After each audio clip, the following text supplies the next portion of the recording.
Hey friends, if you're dealing with the pain of a bulging disc like I was last week and the week before last, I need you to hear this. The tips that are in this video are some of the same things that I use to relieve my bulging disc pain. Floating can actually help relieve the pressure and reduce your pain. And today I'm going to show you how to do it even without spending a dime on float spas or expensive therapy sessions. Okay. So we'll talk about how floating works, what type of water is best, and how often to do it, and some free and creative ways to float right at home or in your own community.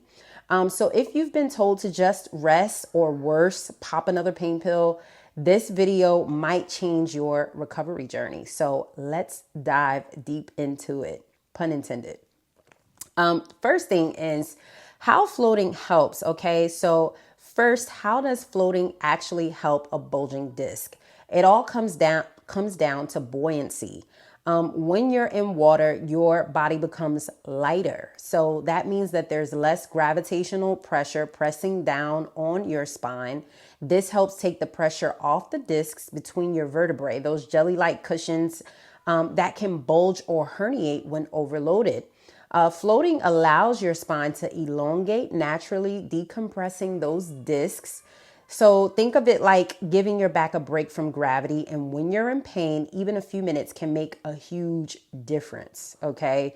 But there's more. Water movement improves circulation, which helps bring oxygen and nutrients to the damaged area. It also relaxes tight muscles, which often spasm around the injury and make everything feel worse. So you're not just easing pressure, you're actually promoting healing.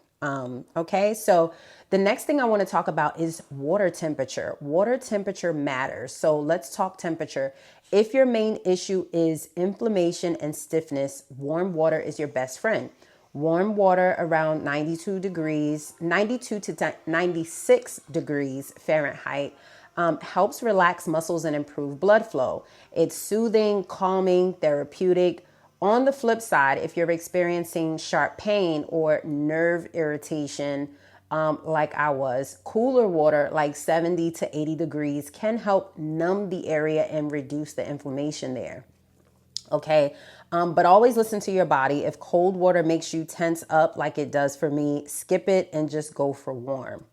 The next thing I want to talk about is how often you should float. Okay. So how often should you float to get the results that you need? I started with 3 times a week for 20 to 30 minutes. That was enough time for me. That should be enough time for the spine to decompress and muscles to relax, but not long enough to overdo it. If you're floating in warm water, you can go up to 5 times a week as long as your body tolerates it. Just be sure to keep it gentle, okay? This isn't a workout. This is a recovery tool, something to help you feel better. And always remember, guys, that consistency matters more than intensity. Floating once a month won't do much, but 3 to 4 times a week, that's when real relief starts to build. So keep that in mind. The next thing I wanted to talk about is free or low cost ways to float, because a lot of people have this concern. So what if you can't afford float therapy sessions? No problem. Here are 5 free or low cost ways to float.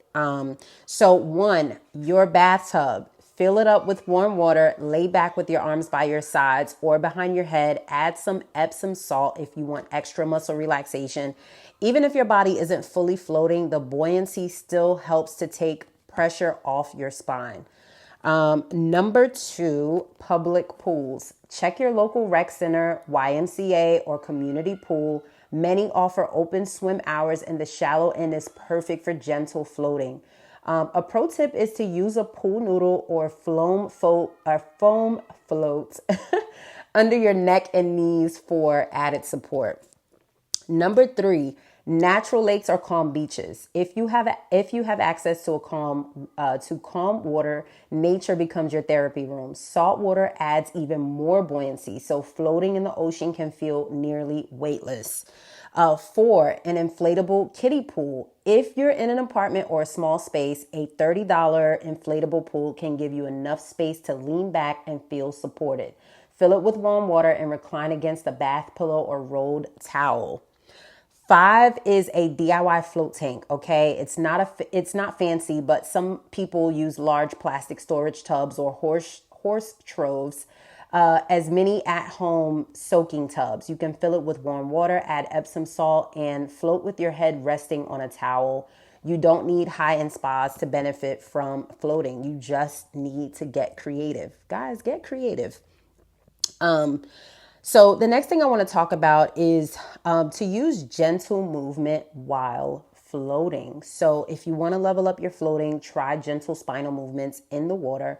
Here's an example that I like. So I like to do pelvic tilts while floating on my back. I'll gently arch and flatten my lower back. This is going to strengthen the muscles around the spine while still relieving pressure. Okay, so this can also help the bulge to pop back inside of where it came out of in the spine, helping you feel a lot better. Okay, so allow the water to support your movement. Zero impact, maximum relief. And then, let's just do a recap. So floating helps decompress your spine through buoyancy. Warm water relaxes. Cold water reduces inflammation. You choose what works for you. You can float 3 to 5 times a week for the best results. You don't need a fancy spa. Your tub, a lake, or even a kiddie pool can do the trick. If you're serious about natural relief for your bulging disc, like I was, oh my gosh, guys, start floating. It's simple, it's gentle, and honestly, it's kind of magical, okay? It feels really, really good, and my neck feels so much better. Have you tried floating for pain relief? I want you to drop your experience in the comments, and if you want more natural wellness tips like this, don't forget to like, subscribe, and turn on those notifications. Your healing is possible, and it might start with water. Thanks for watching. I'll see you in the next video, guys.